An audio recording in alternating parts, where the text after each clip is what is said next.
I'm a good law-abiding citizen of India, and I'm here to share the horrible experience I had with the top-notch hospitals of Delhi. Past 2 days, I'm not able to come out of the trauma what I faced at the hands of Medanta Hospital, Gurgaon. My son, who is an adult, needs a blood procedure every month because of a lifestyle condition he has past 25 years. It is a life-saving thing for him, and he cannot do without it. Post his COVID tests and all his treatments, it was his time to get that monthly procedure done. But to our alarm, for 4 days we kept going to all the hospitals of Delhi, but they would not give us the bed for 1 day. All they were interested was to take the bed for at least 10 to 12 days, and that too after paying a package of 15 to 20 lakhs. I kept on saying that he just needs a blood transfusion, a blood procedure which will just take 4 hours and which is a routine with every hospital, and they know about it, but they would not listen to us. I kept going to all the top-notch and even the small hospitals. I went to Max Saket, I went to Colmet, I went to City Hospital, I went to Apollo Hospital, I went everywhere best possible. Even the small nursing homes, they would refuse point blank. Now I tried using all the pulls and the references, but I could not still get it. After a long wait, my brother tried his best, and then he got me a room at Medanta Hospital in Gurgaon. All they wanted me was to get my son admitted there, and they point blankly told us nobody is going to accompany him because of the corona scare we had, which we quickly agreed to. Now once when my son early morning at 8:30 gets to the hospital, after 1.5 hours, we get a call from the hospital to transfer 2 lakh rupees immediately. I was shocked. I said, you had given us 3,200 rupees for the procedure plus the room charges. What is the 2 lakh rupees for? Straight away they kept, they relentlessly refused and said whatever the things are, they are different. As of now, you have got to pay 2 lakhs or then we are not able to do the procedure. I argued with them. I made them understand, and we will not believe they started negotiating with me like a sabji mandi. They said, okay, how much are you ready to give? Would you give 1.5? Okay, would you give 1 lakh? Okay, give us 90,000 rupiah. This was the kind of scenario, and that too on the telephone. I kept on the phone and I called the person who had arranged the bed for me. And when they spoke to each other, did I get a call? Okay, ma'am, you can deposit 25,000 rupees. Which was also more, but then I just kept quiet and we transferred the money. Now my son, who's there in the hospital at 8:30 in the morning, the whole day till 6:30, nobody entered his room. Neither a nurse, nor a doctor, nor a peon. He kept asking for a glass of water, he kept asking for hot water, he kept asking for lunch, he wanted to talk to the doctors, but nobody would come. He kept ringing bell, nobody would come. Till 6:30 in the evening, nobody came. At 9:30 afterwards, at 9:30 in the night, the procedure began, that too without the doctor. The nurse came in and she started the procedure and she went away. Crossing our fingers and doing the prayers, we said, okay, let the things go on smoothly.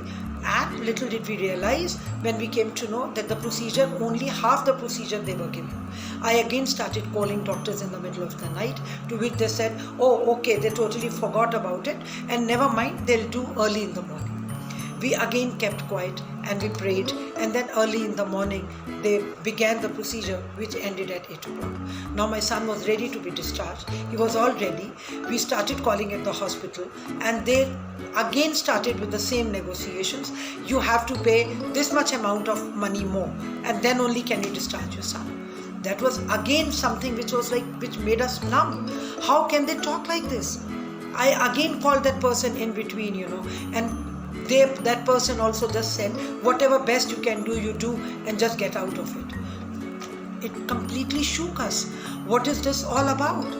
But because our son was there, we agreed to it. We again transferred the amount of money they wanted. But still they would make the calls and they kept asking us all irrelevant questions. What kind of a COVID test? What kind of a treatment? Where did you go? When did you go? How did you go? I kept on requesting them, ma'am, all this if you had to ask, you should have asked at the time of admission and not at the time of discharge. When my son has finished with his procedure, payments are paid, discharge slip is made, summary is written, why are you not allowing him to go?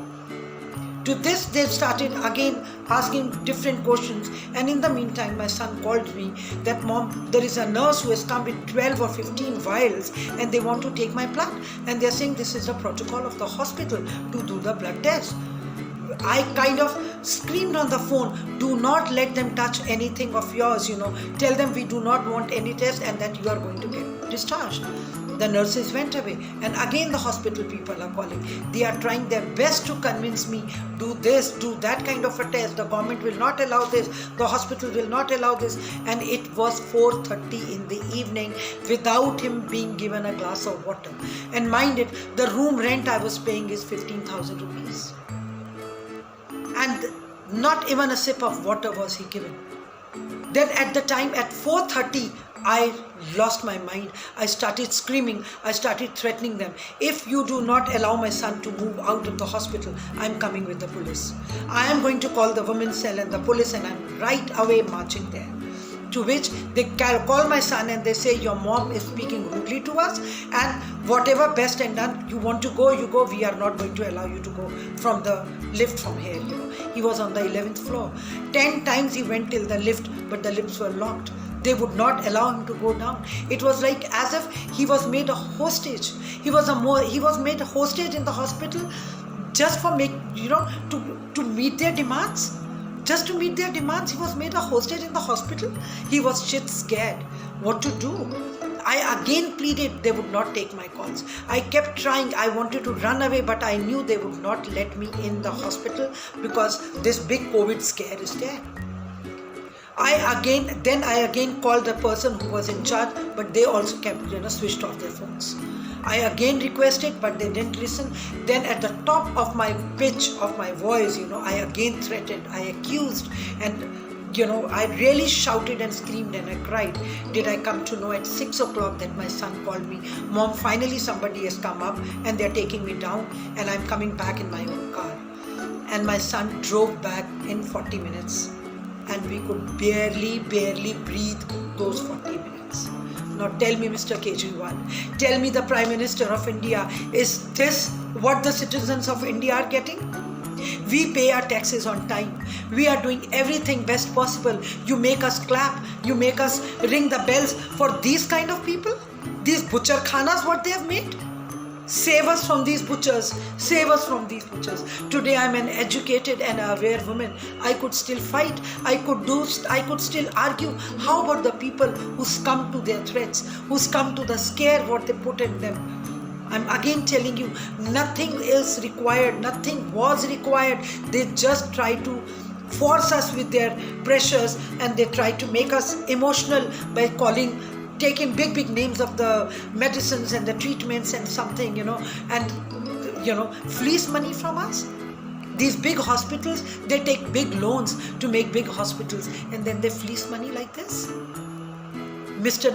Naresh Trehan, or I would say Dr. Naresh Trehan, who is the owner of this big hospital, when he comes on the TV, he acts as if he's a devta of some place. But does he know what is going under his nose? How many people are being fleeced? How many people are being killed unnecessarily? Request to the Indian people, please be alert. Be alert not only with COVID, but also with the drivers of these COVID who are driving us crazy. Look into it, Mr. Kejriwal, before it is too late. These hospitals should be shut. They should be closed down. Licenses should be cancelled. However big they are, they cannot play with our lives. They cannot play with our lives.